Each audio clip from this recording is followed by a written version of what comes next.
Welcome back FM 2024। প্রতি সপ্তাহের মতো আজকেও চলে আসলাম FM 2024।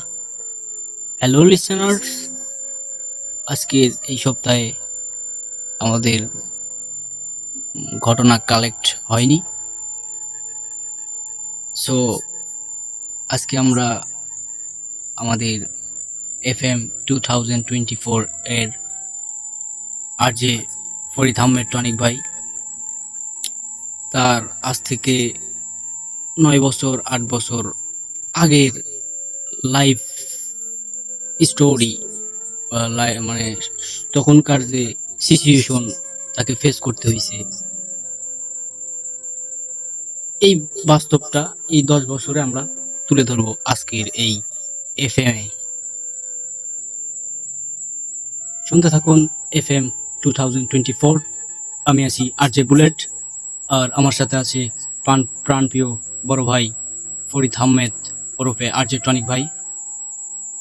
আজ থেকে ফিরে যাব সেই 8 থেকে 9 বছর আগের বাস্তব জীবনে। আর বেশি কথা বলতে চাই না, আমরা এখন চলে যাব সরাসরি টনিক ভাইয়ের কাছে। হ্যালো টনিক ভাই।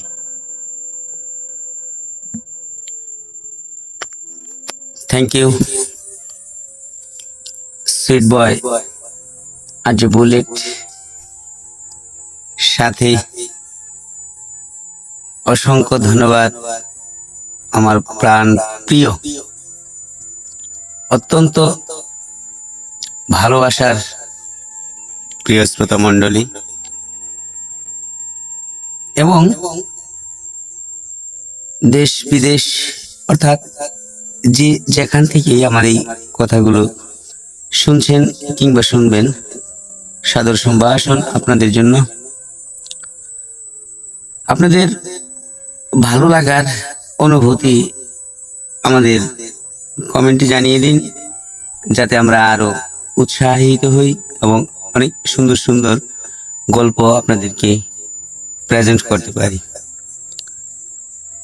আজকে আপনাদের সাথে আমি আসলে আরজে বুলেট সাহেব বলে গেছেন যে এরকম মানসম্মত অথবা সোশ্যাল, সে ট্র্যাজেডি, কমেডিয়ান কিংবা যে ধরনের স্টোরি হোক না কেন, ভালো কোনো গল্প কালেক্ট হয়নি, করতে পারিনি, সিলেক্ট করতে পারিনি। যে কারণে আমাদের এই 2024 এর পক্ষ থেকে আজ আরজে বুলেট সাহেব বলছেন যে আমাকে আমার সেই 8-9 বছর বিফোর আগের একটা স্মৃতিচারণ করতে। হ্যাঁ, সময়টা 2015 সালটা আসলে আমার জীবনের এমন এমন একটা কাল দিন ছিল, এবং ওই বছরটাই এতটাই কাল ছিল যে এই পৃথিবীর যত দুঃখ, কষ্ট, বেদনা সব যেন আমি ওই 15তেই সয়ে নিছি। ঝরিয়েছি অনেক জল, হারিয়েছি মা, হারিয়েছি বাবা, বাবার একমাত্র ছেলে হয়েও আমি বাবাকেও মৃত্যুর সময় দেখতে পারিনি এবং মাটি দিতে পারিনি, প্লাস মাকেও। আজ আমার মা বাবার সুন্দর একটি প্রেমের গল্প বলবো, যে গল্প শেষ পর্যন্ত তাদেরকে একই বছরে আবারও মৃত্যুকে মানে বলতে পারছি না, মানে যে গল্পের জয়টা ছিল মৃত্যু দিয়ে 2015 মা বাবার দুজন কি একসাথে মারা গেছে? মৃত্যু হয়। প্রশ্নটা ছিল কি যেন আপনার? মানে আমি বলতে চাচ্ছি যে মৃত্যুটা কি তাদের দুজনের একসাথে হয়েছিল? একই সাথে হয়নি, জাস্ট একই বছর। আমি তখন পৃথিবীর ভিন্ন রকম একটি দেশ, develop country, Europe, Italia Italy ইটালিতে প্রবেশ করে আমি 2012 এগ্রিকালচারের ভিসা নিয়ে। বাবা একজন অনেক সৎ, নম্র, ভদ্র এবং অনেক গুণ সম্পন্ন বাবা আমার। প্রতিটি মানুষের কাছে এমন শ্রদ্ধাশীল মানুষ ছিল যে আমার বাবার মতো যদি এই পৃথিবীর প্রতিটি বাবা হয় কিংবা হতো, তাহলে এই পৃথিবীর প্রত্যেকটা বাবার সন্তান অন্তত এই সমাজে সেবামূলক অর্থাৎ উন্নয়ন, সোশ্যাল, চিন্তা চেতনা। আমার বাবা এমন শাসক ছিলেন, কিন্তু কই, এমন বাবার যেরকম একজন সন্তান হওয়া উচিত সেটা কি হতে পেরেছি? না। কেন কেন হতে পারিনি? ধিক্কার। আসলেও যদিও হওয়ার একটা ইচ্ছে এবং স্বপ্ন ছিল, কিন্তু এতটাই বেখেয়ালি ছিলাম, এতটাই আদরে তারা আমাকে, আমার মা বাবা আমাকে লালন করেছিল যে এতটাই বেখেয়ালি ছিলাম আমি, আমার কখনো কোনো দায়িত্বশীল হতে হবে অথবা দায়িত্ব পালন করতে হবে সেটা নিয়ে আমি কখনোই ভাবিনি। ভেবেছি এভাবেই হয়তো বা সব সময় থাকবো, আমাকে কখনো সংসারের ঘানি টানতে হবে সেটা সেটা কোনোদিন এক মিনিটের জন্য মনে করিনি। যাই হোক, তো এইসব কিছু কালচারাল কিছু বিষয় আমাকে, এবং মানে অনেক ভালোবাসার একজন মানুষ ছিলাম আমি আমার মা বাবার কাছে। আর প্রত্যেক মা বাবার কাছে প্রত্যেক সন্তান ভালোবাসাময়ী, স্নেহময়ী, মানে অর্থাৎ সব হৃদয়ের কলিজা পর্যন্ত সন্তানের জন্য একজন মা। পৃথিবীর সকল মা বাবাই হ্যাঁ হ্যাঁ হ্যাঁ, তার সন্তানকে মা যার ব্যাখ্যা আজ পর্যন্ত কেউ শেষ করতে পারেনি, যতই লিখেছে, যতই ব্যাখ্যা করেছে, তারপরেও এখানে এখানে কি যেন এমন বাদ পড়ে গেল, অর্থাৎ সেটা লেখা হলো না, থেকেই যায় অসমাপ্ত। মা, মায়ের ডিসক্রিপশন কেউ আজ পর্যন্ত শেষ করতে পারেনি, কোনোদিন শেষ হবে না এবং শেষ কেউ করতেও পারবে না, এটাই সত্য। আপনি কি জানুন যে আল্লাহ তাআলা নিজে মা বাবার পায়ের নিচে জান্নাতকে সমর্পণ করলো, যে মা বাবার পায়ের নিচে সন্তানের বেহেশত, পায়ের নিচে। কেন? অভিমানী প্রশ্ন। এত সুন্দর, শোভনীয়, মোহনীয় একটা বেহেশত, সেটা কিনা মা বাবার পায়ের নিচে। কেন? এটা গেলা মা বাবার মাথার উপর রাখতে পারতো না? অবশ্যই আমার মনে হয় বিষয়টা এরকম ছিল যে তারপরে আল্লাহ হয়তো বা সন্তুষ্ট হয়নি, যে আমি এর থেকেও যদি আমার স্বর্গকে আরো ছোট করে দিতে পারতাম এই আত্মঘাতী মায়ের কাছে। মা আল্লাহর পরে যার অবস্থান, মা এই ডাক্তার নামের মধ্যে শুধু মায়ের সেবা করে, মাকে খুশি করে এই পৃথিবী থেকে যদি আপনি বিদায় নিতে পারেন তাহলে আপনি জান্নাতি। শুধু মায়ের দোয়ায় অনেক মানুষ জান্নাতি হয়েছেন কিংবা মানুষ হয়েছেন।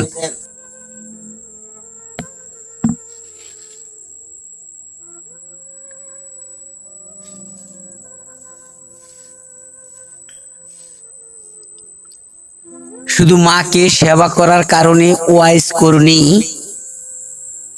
এ পৃথিবীতেই প্রকাশিত জান্নাতি আল্লাহর ওলি তেগি।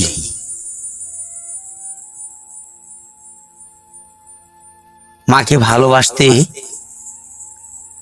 আসলে কি লাগে বলুন তো? শুধু সুন্দর একটা মন লাগে। আরে পাগল, মাকে খুশি করতে শুধু একটা মুখের হাসি লাগে।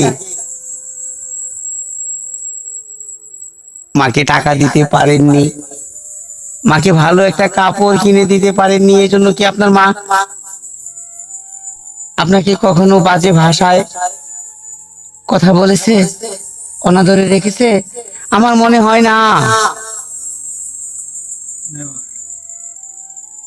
আর একটু উদাহরণ দেবো না, কারণ এই উদাহরণটা আসলে মায়ের সঙ্গে চলে না, তারপরেও হয়তো বা একটু বাস্তবতার জন্য বলতে হয়। আজ মাকে ভুলে গিয়ে অন্য যে অর্ধাঙ্গিনীকে নিয়ে আপনি সুখে আছেন, কিন্তু সে অর্ধাঙ্গিনী কিন্তু আপনাকে কখনোই ছাড় দিচ্ছে না। তাকে ভালো খাবার দিতে হচ্ছে, ভালো পোশাক দিতে হচ্ছে, ভালো গহনা দিতে হচ্ছে, অর্থাৎ সবকিছু দিতে হচ্ছে। আরে আপনি দেখুন, আপনি বাড়ি যাওয়ার পরে মা চেয়ে থাকে আপনার পেটের দিকে, আমার সন্তান কিছু খেয়েছে কিনা। আর আপনার আপনার স্ত্রী থাকে আপনার পকেটের দিকে তাকিয়ে, কখন তার পকেট থেকে কিছু টাকা নেব। শুধু বুঝে নিন, ঠিক এতটুকুনি পার্থক্য। অর্ধাঙ্গিনী কখনো মায়ের মতো হতে পারে না এবং হবেও না। জাস্ট অর্ধাঙ্গিনী ভোগের এবং ভালোবাসার একজন মানুষ, এ পর্যন্তই। কিন্তু মায়ের ব্যাখ্যা এ পর্যন্তই শেষ নয়। আপনি কি জানুন, আপনার মা যখন আপনাকে জন্ম দিয়েছে, সেই জন্মের কষ্ট, প্রসবের কষ্ট, আরে প্রসবের কষ্টটা কিভাবে ব্যাখ্যা করেছে জানেন? তারপরেও সেটা মন মতো হয়নি।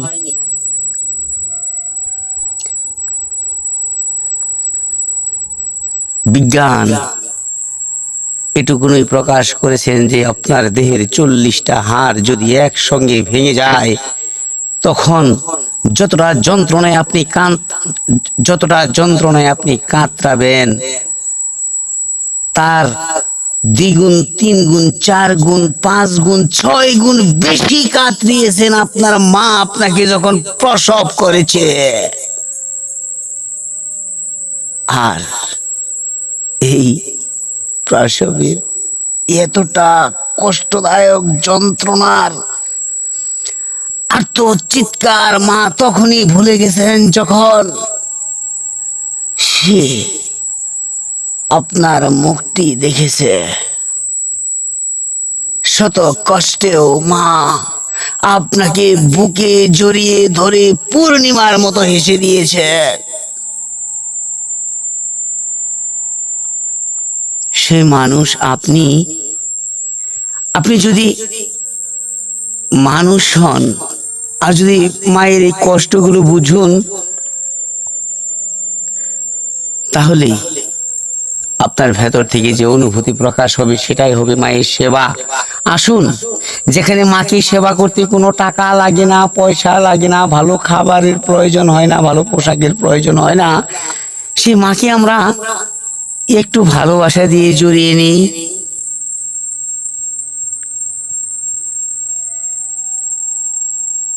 মা, এই যে একটা ডাক মা, যেখানেই বলবেন, এই পৃথিবীতে দুটো জায়গায় ছাড় দেওয়া হয়, এক নামাজের সময়, আর যদি বলেন যে আমার মা বাবার মৃত্যু, আপনি যেখানেই কাজ করেন, যে অফিসেই কাজ করেন, আপনি যে আদালতেরই আসামি হন না কেন, প্রয়োজনে পেরোলে আপনাকে মুক্তি দেওয়া হবে। কিন্তু যদি বলেন আমার বউ মারা গিয়েছে, না, আপনার মুক্তি নাও হতে পারে। যদি বলেন আমি নামাজ পড়বো, হ্যাঁ, আপনাকে সময় দিতেই হবে। তো যেখানে মায়ের এতটা গুরুত্ব, মায়ের এতটা বহির প্রকাশ, সেখানে অনেক অনেক সহজ ভাবে, যেখানে আপনি নিজের ভুলকে শুধরাতে পেরে শুধু মায়ের সেবা করে, মাকে ভালোবেসে, মাকে যত্ন করে, মাকে ভালোবাসার দৃষ্টিতে জড়িয়ে ধরে মায়ের মুখের দিকে তাকিয়ে যদি আপনি একটু হেসে দিন, তাহলে আল্লাহ নিজে বলেছেন আমার আরশ সহ সেদিন আনন্দে উদ্বেলিত হয়। আর তোর কোনো কথায় যদি তোর মায়ের চোখ থেকে এক ফোঁটা জল ঝরে মাটিতে পড়ে, তাহলে আমার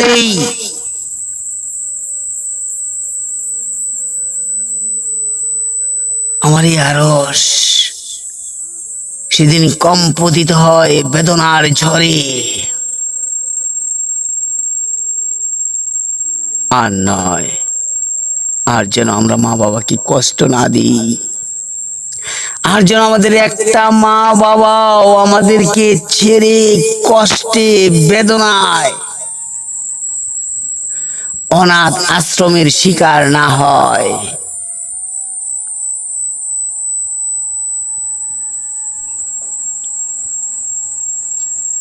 কারণ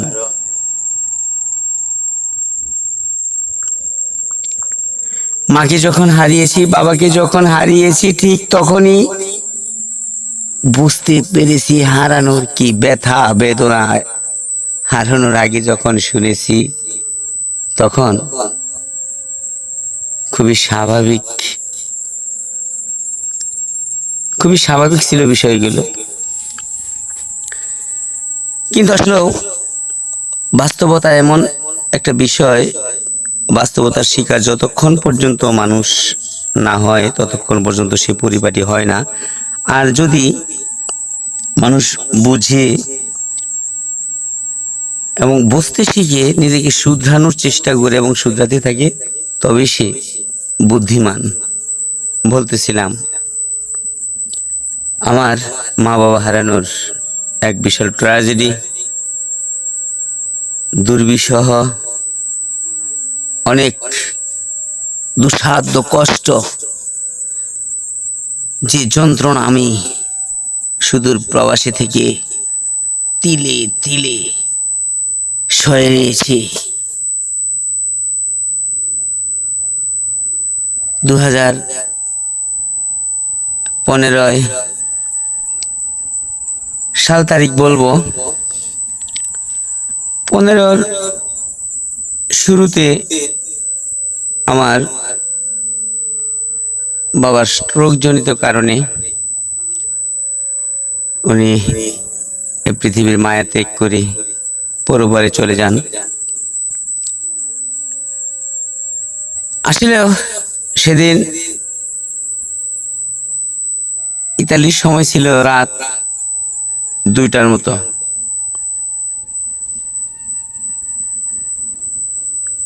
যখন মা কিছুটা অসুস্থ ছিলেন, মার ডায়াবেটিস ছিল, মার হাই প্রেশার ছিল, মায়ের অর্থাৎ কোমরে, হাঁটুতে বিভিন্ন জায়গায় পেইন ছিল। বাবা ছোট একটা ব্যবসা করতেন, বাবার কোনো এক সময় বড় ব্যবসা ছিল, সে বড় ব্যবসাতে লস ঘটিয়েছি আমি নিজে। ওই সময় আমি একজন যুবক এবং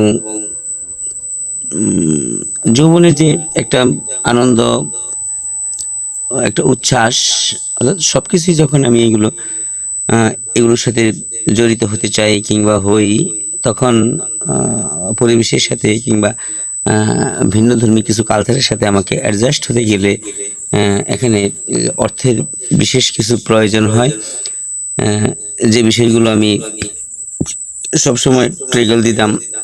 আমি আমার ওই বাবার বিজনেস থেকে, যেই কারণে বিজনেস আমার খুব একটা মনোযোগ ছিল না, বাবার অনেক ইচ্ছা ছিল যে আমি তাকে হেল্প করি, কিন্তু আসলে হেল্প করতাম কিন্তু তার থেকেই হয়তোবা দুষ্টুমি করতাম বেশি কিংবা ক্ষতি করতাম বেশি, যে কারণে আজ তার তার প্রায়শ্চিত্ত বহন করছি এবং বয়ে যাচ্ছি। আর বাবার ব্যবসাটা আমার এরকম কিছু কারণে যখন নষ্ট হয়ে যায়, তখন বাবার দোকানটা মানে ওখান থেকে সরিয়ে বাড়ির কাছে নিয়ে আসেন এবং দোকানটা অনেক ছোট হয়ে যায়। এবং আমি শুধু একজন আনন্দময়ী মানুষ ছিলাম, কৌতূহলী মানুষ ছিলাম।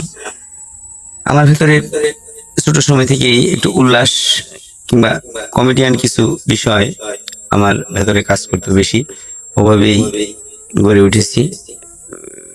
এবং ধীরে ধীরে এক সময়ে সংস্কৃতির সঙ্গে মিডিয়ার সঙ্গে ব্যাপকভাবে জড়িয়ে যাই, অর্থাৎ সংস্কৃতির মধ্য দিয়ে আনন্দ উল্লাসের মধ্য দিয়ে আমার ওই সময়টা পার করেছি আমি, যার সুফল খুব একটা ভালো হয়নি, অন্তত আমার জন্য নয়।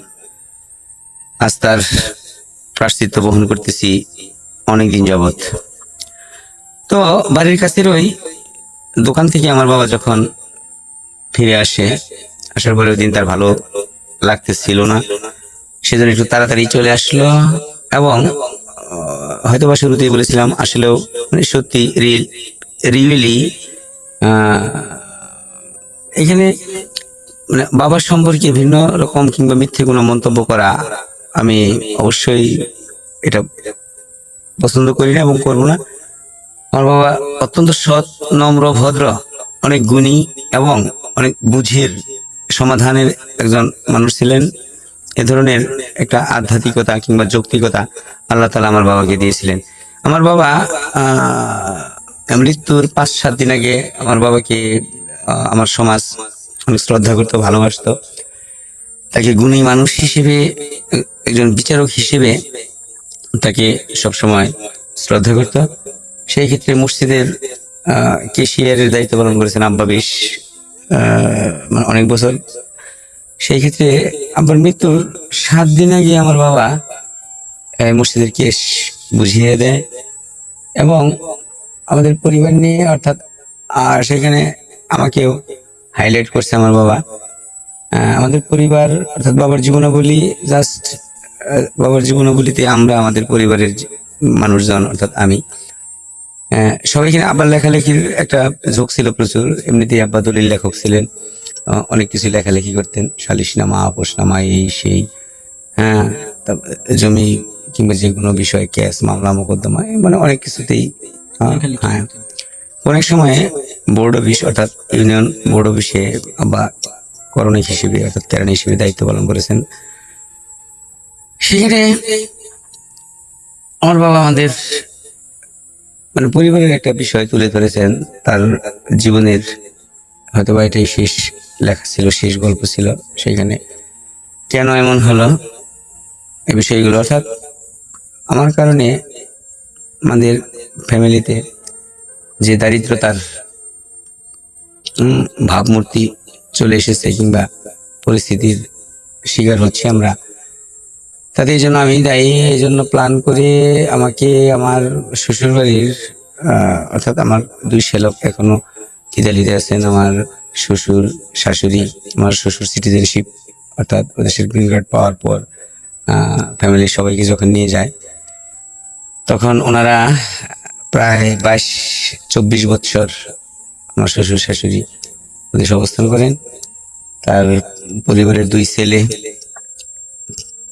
ওরা সহ আমার শাশুড়ি যখন ইতালিতে চলে যায়, সেখান থেকে তারা আসতো 6 মাস, 1 বছর পর পর আসতো। কিন্তু এভাবে আমার শ্বশুর ইতালিতে জব করতেন প্রায় 24 ইয়ার্স, 24 বছর। তারপরে তারা রিলিজ নেন। এখন আমার 2টি শ্যালক ওখানে রয়ে গেছে। তো শ্যালকদের উপরে কিছু আস্থা রেখে আমাকে মানে শেষ অর্থাৎ সবকিছু শেষ করিল, আমাকে ইতালিতে পাঠাবে তাদের আমার শ্বশুর বাড়ির সহযোগিতায়। এবং যেহেতু ওখানে আমার 2টো শ্যালক রয়েছেন, তো সেখানে গেলাম। সেখানে যাওয়ার পরে আমার অবস্থা মানে ভালো হলো না, কারণ ইতালিতে ওই সময়ে আমি যতটা বুঝতেছিলাম কিংবা যে কালচার দেখেছি, সেখানে থাকতে পারবেন আপনি, আপনাকে সরকার বের করে দিবে না, কারণ ওরা কারণ এটা ছিল আপনার মানবাধিকার দেশ, সবাই হিউম্যানিটি পার্সন। সব মিলে আহ, আমার গ্রিন কার্ড পাওয়া হলো না। আর আমি যখন গ্রিন কার্ড না পেলাম, তখন আমাকে সরকার বের করে দেয়নি, তবে কোনো কাজও দেয়নি, কারণ ম্যানুয়াল অনুযায়ী ওদের সেই গ্রিন কার্ড যাদের না আছে তাদেরকে কাজ দেওয়া হয় না এবং হবে না। আমরা সেই ভিন্ন রকম কিছু কাজ ছিল যেগুলো অনেক কাজ করতে করতে পারিনি, অনেক নিম্নমানের কাজ। তাছাড়া পৃথিবীতে ইতালিতে ব্যবসাটা ওপেন না, ব্যবসা নিতে গেলে আপনার সিটিজেনশিপের প্রয়োজন হয়। তো সেখানে বিভিন্নভাবে বিভিন্ন দেশের মানুষ, ভারত, বাংলাদেশ, এরা অনেক সময় সমুদ্র সৈকতে বিভিন্ন জায়গায় বিভিন্ন ধরনের ব্যবসা করে থাকে। এভাবেই দীর্ঘ 3 বছর আমি জীবনযাপন করার পরে যখন সিটিজেনশিপের অর্থাৎ গ্রিন কার্ডের ডিক্লারেশন হলো না, এদিকে আমার কাজও হয় না, আর যেসব কাজ করি ওইসব কাজ করে আমি নিজেও চলতে পারি না। তো আমার এই দুর্দশা, অর্থাৎ আমার শ্যালকরা আমার সঙ্গে ওখানে, মানে ওরা বুদ্ধিতে অতটা পরিপক্ক না, যে আসলে ওদের বয়স মানে এতটা ভারী হয় নাই যে আমি ওদের একজন এমন আপন জন যে আমি যদি ওখান থেকে চলে আসি তাহলে আমার অনেক ক্ষতি হয়ে যাবে, এটা ওরা বুঝতে পারেনি। সেজন্য ওরা আমাকে এতটা গুরুত্ব দিত না। পরে আমি 3 বছর পর যখন ডিক্লারেশন হলো না, তখন ইতালি থেকে ব্যাক করি বাংলাদেশে। এখানেই তো অনেক কথা। এমন একটা সময় ছিল যখন আমি ইতালি থেকে মাঝে মাঝে বলতাম, মা আমি চলে আসবো, এখানে কাজ নেই, এই সে। মা আমাকে বলতো, না বাবা এসো না, আসা যাবে না, কষ্ট করে থাকো, এক সময় আল্লাহ তোমার মঙ্গল করবেই। হ্যাঁ, অনেক টাকা লাগে ইতালিতে যাইতে, কিংবা টাকা থাকলেও সবাই যাইতে পারে না, কারণ ইতালিতে প্রবেশের বিষয়টা একটু জটিল। তো আল্লাহ তোমাকে নিয়েছেন, তুমি ওখানে অবস্থান করতে থাকো, কোনোভাবেই আসা যাবে না। কষ্টগুলো মায়ের কথা শুনে থাকতেছিলাম, আর কাজ হচ্ছে না, যে ধরনের কাজগুলো করতেছি সেগুলো করে আমি নিজেই কখনো কখনো চলতে অক্ষম হয়ে যাই, সমস্যা হয়ে যায়। তারপরে ইচ্ছে গ্রিন কার্ড নেব, গ্রিন কার্ড নিলে সবসময় যেতে আসতে পারবো, কিংবা আমার একটা স্মার্টনেস থাকবে যে আমি ইতালিয়ান নাগরিক, আমার ফ্যামিলি যেতে পারবে, এটা ভরসা থাকবে, এটা ফিউচার থাকবে। তো সব মিলে এই যে মা বলতো, তো হঠাৎ মা এতটাই অসুস্থ হয়ে গেল যে অনেকটাই বেশি, ক্রমশই বেশি। তো এক পর্যায়ে ওই যে বলতেছিলাম ইতালিতে রাত দুটোর সময় হঠাৎ আমার ক্লাস ফ্রেন্ড, আমার তার সঙ্গে যে আমার রিলেশন, সে আমার মামা, আমার ক্লাস ফ্রেন্ড, আমার বন্ধুর মতো, শুধু ওই আমাকে বললো, তোর বাবার নেই। একদম টাইম ঘুমাতেছিলাম, হঠাৎ কেমন যেন ঘুমটা আমার মানে একদম যে বিভোর এবং গভীর একটা ঘুম, সেটা না, হঠাৎ আমি ঘুমোচ্ছি, আবার কেমন যেন সবকিছু কিছু কিছু বুঝতে পারতেছি, কিছুটা অনুভূতি কাজ করতেছে যে আমি ফুল ঘুমাইনি। তো এভাবে যখন ছটফট করতেছিলাম, কিছু বিষয় চিন্তা করতেছিলাম, তখন আমার বেডের উপর যখন এই ফোনটা বেজে উঠলো, তখন ফোনটা ধরতে না ধরতেই শুধু বললো, কষ্ট নিস না, তোর বাবার নেই। আল্লাহ তাকে জান্নাতবাসী করুন, আমিন।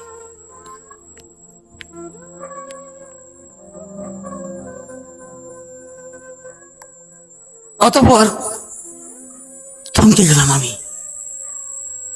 কি কয়, কার বাবা নেই, কি হয়েছে বাবার, প্রশ্ন কাকে করব, কেন বাবা নেই?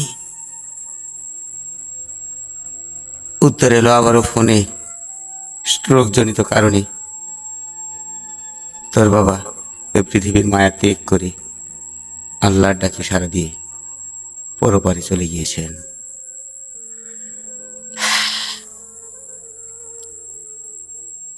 আসলে আমরা যারা বাবা হারিয়েছি, কোনো বাবা হারানোর সহৃদয় মানুষ যদি আমার এই কথাগুলো শুনে থাকেন, তাহলে একটু ভাবুন তো, আপনার বাবা হারানোর খবরটা আপনি প্রথম শুনেন তখন আপনার কি কি একটা মুভমেন্ট, কতটা স্যাড এবং কি একটা অনুভূতি ছিল আপনার। এটা কি ব্যাখ্যা করে শেষ করা যাবে? না, মোটেও নয়। বাবা হারানোর যন্ত্রণা মানেই এই পৃথিবী থেকে আপনিও হারানো। পার্থক্য শুধু আপনি বেঁচে আছেন আর বাবা নেই পরপারে। বাবা হারানো মানে অনেক অনেক কষ্টের কথা, অনেক যন্ত্রণার কথা, অনেক শোকাবহ জীবনের একুল ওকুল দুকুলের মাঝখানে যদি কোনো সেতু না থাকে, তাহলে যে পরিস্থিতির শিকার হয় মানুষ, তার চেয়েও কঠিন কঠিন পরিস্থিতির শিকার হয় যখন মানুষ শুনে তার কোনো প্রিয়জন, মা অথবা বাবা এই দুনিয়া ছেড়ে চলে গিয়েছেন, কিংবা যখন সেটা বাস্তবতা বুঝে, অর্থাৎ কাছে থেকে দেখে। কেউ বিশ্বাস করেনি আমার কথা, অর্থাৎ বাবা হারানোর পর আমার এতটা কষ্ট কেউ স্বীকার করেনি, কেউ বিশ্বাস করেনি। কারণ ইতালিতে যখন আমার পরিস্থিতি ভালো ছিল না, তখন বাবা অনেক টেনশন করতো।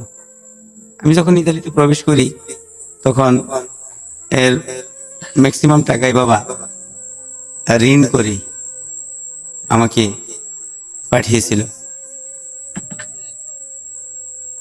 এবং এর ভেতরে কিছু টাকা ছিল যে লাভ দিতে হতো মানুষকে।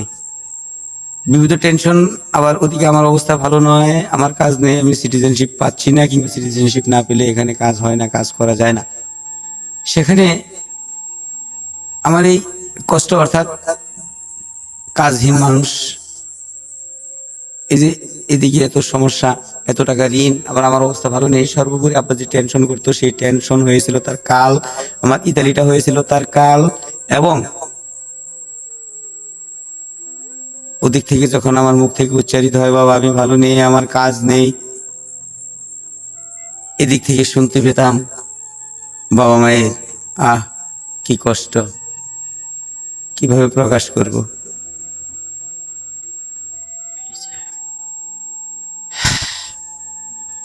তারপরে বলবো,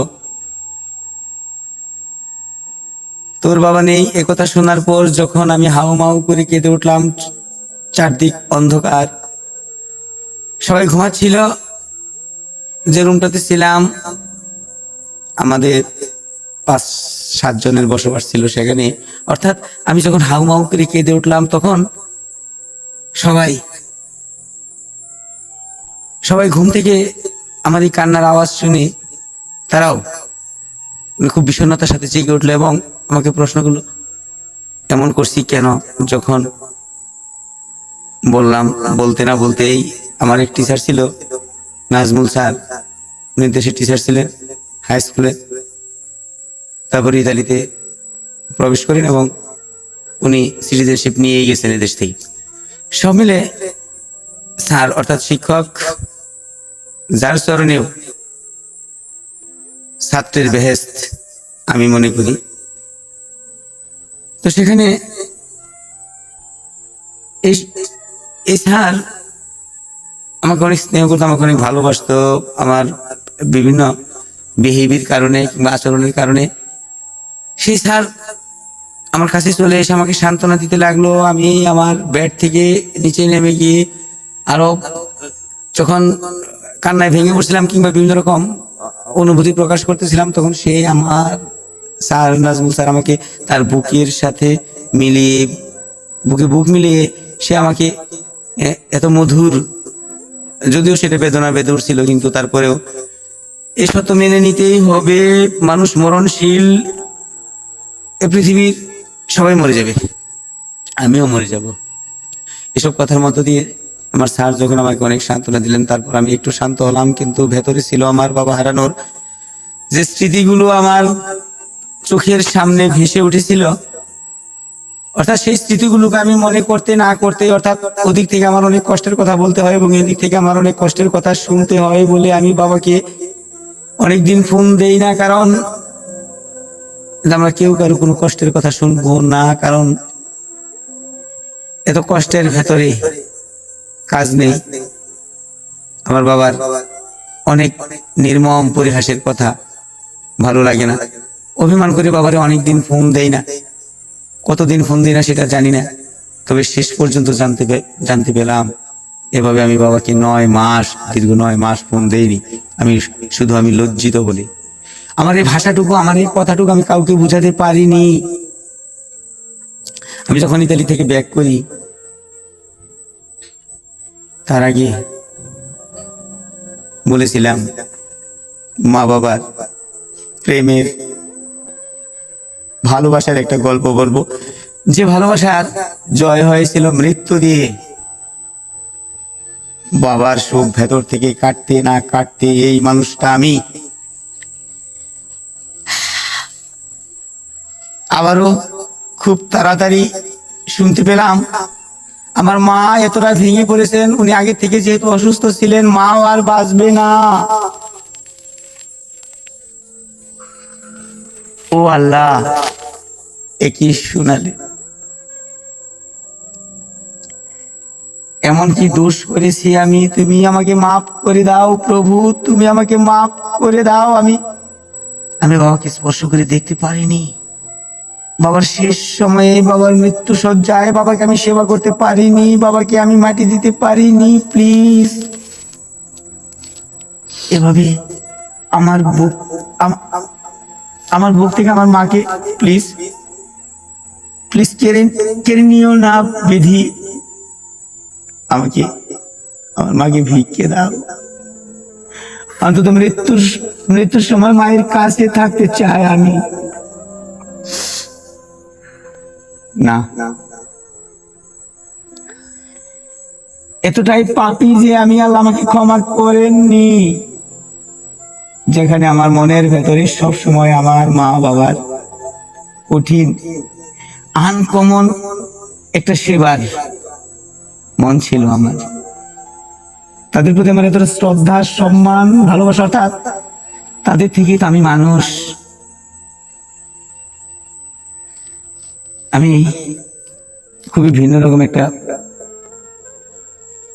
দৃষ্টান্তমূলক একটা কালের সাক্ষী হিসেবে একটা এমন সেবা করব যেগুলো মানুষ এখন পর্যন্ত করেইনি।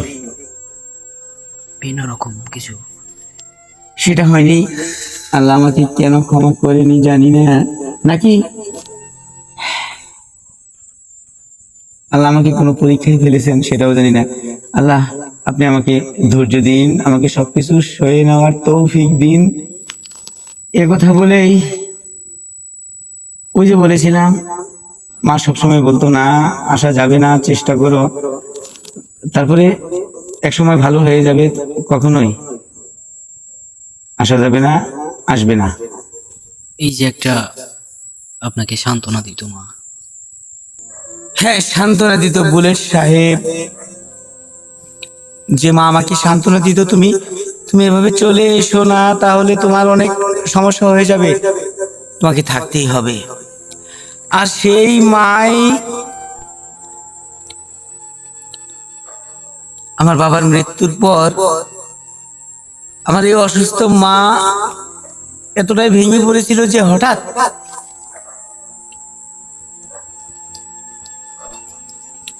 হঠাৎ হঠাৎ তার এই জীর্ণ এবং ভগ্ন দশার মধ্য দিয়ে সে তারপরেও আমাকে স্মরণ করে আমাকে ফোন দিল।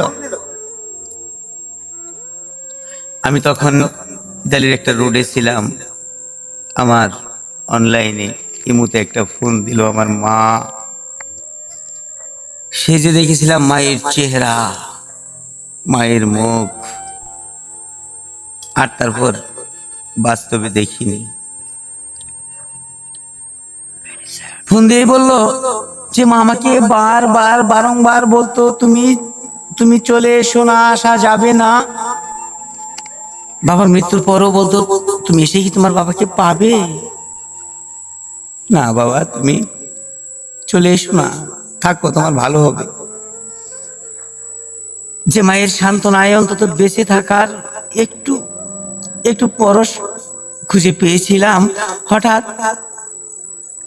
হঠাৎ কঠিন মর্মান্তিক অবস্থায় মা আমাকে ফোন দিয়ে বলল, বাবা বাবা আমার বাবা, তুমি তুমি কি 15 দিনের মধ্যে আসতে পারবে দেশে? আমার আমার বুকের ভেতর ফিরে আসতে পারবে? আমি শুধু তোমাকে একবার দেখবো, শুধু একবার দেখ। ঠিক তখন আমি বুঝতে পেরেছিলাম মায়ের এই আর্তনাদ কখন হয়, যখন মা বুঝে সে আর বাঁচবে না। আর তার এক নিষ্ঠ এবং তার রক্তে গড়া মানুষ ছিলাম বলে আমিও বুঝতে পেরেছিলাম আমার মার বাঁচবে না। আমিও কাঁদছি, মাও কাঁদছে। এর মধ্যে দেখছি একজন আরেকজনের চেহারা, মলিন দৃষ্টির কঠোরাবে চোখের জলগুলো যখন টস টস করে মায়ের বুক বেয়ে বেয়ে ঝরে পড়ছিল, সত্যি সেদিন এমন বাস্তব কান্নায় কেঁদেছিলাম আমি, আর হবে না দেখারি আমার মায়ের শোনে।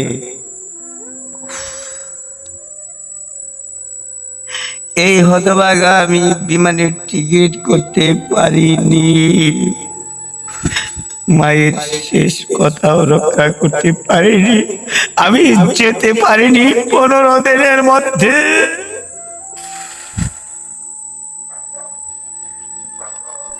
টাকা, এই টাকা আমাকে আসতে দেয়নি, আসতে পারিনি। তারপর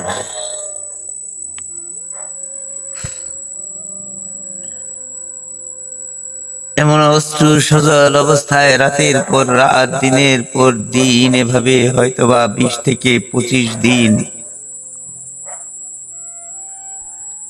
পার করার পর হঠাৎ আবারও সেই ঘন কালো নিঃসতিতে শুনতে পেলাম,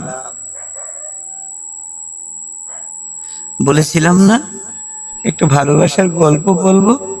অর্থাৎ বাবার মৃত্যুর 9 মাস পরে আমার মা বাবাকে ভেবে ভেবে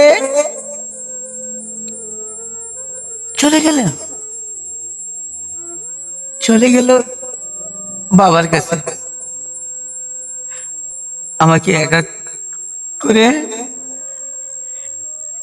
যে মা আমাকে বলতো আমি তোকে ছাড়া এক মুহূর্ত থাকতে পারি না, সেই মা কিভাবে চিরদিনের জন্য আমাকে ছেড়ে চলে গেল। আমার বিশ্বাস হয় না মা, না তুমি চলে যেতে পারো না, আর যদি তুমি চলে যাও তাহলে তুমি কেন মিথ্যে বলেছিলে? তুমি কি মিথ্যেবাদী মা? ও মা, এখন কি করে থাকছো তুমি পরপারে? আমাকে আর দেখতে ইচ্ছে করে না? লিসেনার্স, আর কোন উত্তর আসে না, আমার কোন প্রশ্নই কি আমার মা শুনতে পায় না?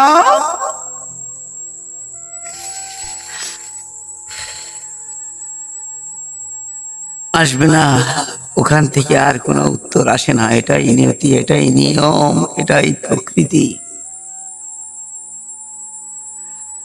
প্রেমের গল্পের সমাধান হলো মৃত্যু বাবার 9 মাস পরে, অর্থাৎ একই বছরে। এখানে আমার বাবা একজন ভালো মানুষ ছিলেন, একজন ভালো প্রেমিক ছিলেন, একজন দেশ সেবক ছিলেন এবং মা যে একজন আদর্শের স্ত্রী ছিলেন, অন্তত আমার বাবাকে সে এমন সেবা করতো, এত ভালোবাসতো যে কেউ কাউকে ছাড়া থাকতে পারবে না বলে তারা একই বছর মাত্র 9 মাসের ব্যবধানে চলে গেল। আর সবচেয়ে আমি বিস্মিত হয়েছি, আমার মা এবং বাবার মাটিটা হয়েছে কেমন জানেন?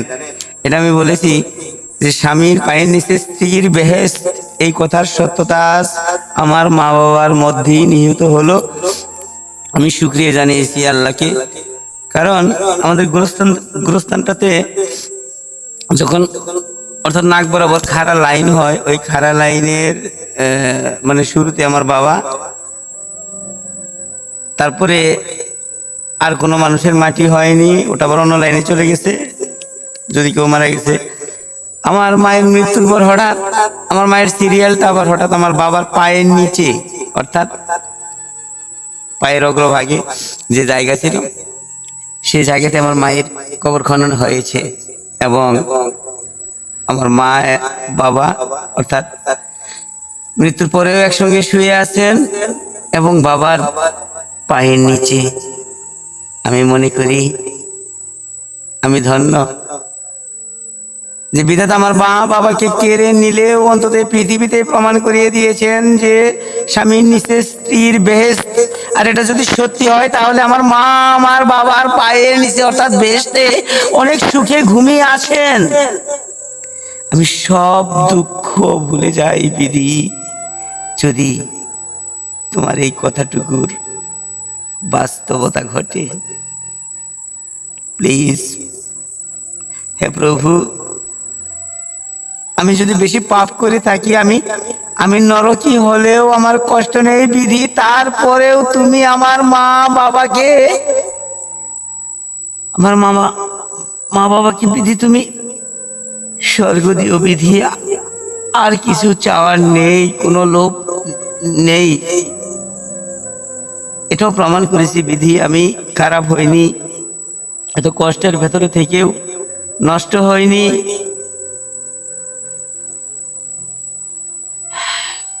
আমি ভালো আছি, কষ্টকে মেনে নিয়েছি, তবু পাপকে কাছে টানিনি। তুমি আমাকে ক্ষমা করো, আমার মা বাবাকে বেহেশত দান করো। আর যারা মা হারিয়েছেন, বাবা হারিয়েছেন, মা বাবার সেবা করুন, অন্তত মৃত্যুর সময়ে যেন মা বাবার কাছে থাকতে পারেন, সেই কামনায় বিদায় নিচ্ছি। আমি আমার মা বাবার এতটাই পাগল ছিলাম যে আমি অর্থহীন বলে আমার এই ডিসক্রিপশন কেউ বিশ্বাস করে না, এবং আমি কোনো দায়িত্ব পালন করতে পারিনি, এর বাস্তবতা দেখাতে পারিনি বলে আমার এই মনের অনুভূতিটুকু আজকে সমাজে যারা টাকাওয়ালা, আমার স্বজন, আমার বোনেরা পর্যন্ত কাউকে কথা বিশ্বাস করাতে পারিনি। যাই হোক, আমার শেষ অনুভূতি প্রকাশ করলাম। আমিও ভালো নেই, আমার জন্য দোয়া করবেন, আমার মা বাবার জন্য দোয়া করবেন, এবং আমি আপনাদের মা বাবার জন্য দোয়া করি যারা বেঁচে আছেন আর যারা আমার মতো মা বাবা হারা। আপনাদের মা বাবার আত্মার মাগফিরাত কামনা করছি এবং আল্লাহ তাদেরকে জান্নাত নসিব করুন, সেই কামনায় বিদায় নিচ্ছি। আমি ফরিদ আহমেদ টনিক। আল্লাহ যেন আমাকে ধৈর্য ধারণ করার ক্ষমতা দেয়, সে দোয়া আমার জন্য করবেন। আমি আরো কষ্ট পেতে চাই, কষ্ট আমার ভালো লাগে। যদি অন্যায় পথে উপার্জন করে সুখী হতে হয় এবং সেখানে যদি আমার সক্ষমতা থাকে, তারপরে ওই সুখকে আমি এতটাই ঘৃণা করি যে না,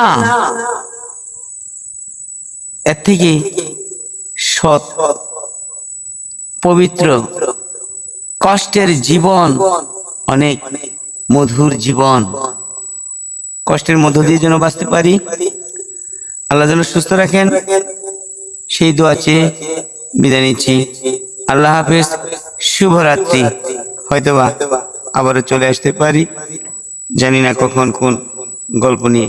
আজকে আমার সবচেয়ে প্রিয় পৃথিবীর জান্নাত, মা বাবার এই মৃত্যুর ট্র্যাজেডি, অর্থাৎ আমার কষ্টের যে ধারা বিবরণী আমি আপনাদের উপস্থাপন করলাম, সেটা কেমন লাগলো জানি না। যদি ভালো লাগে কমেন্টে জানিয়ে দিন, আমার ভালো লাগবে। শুভরাত্রি। Hello listeners,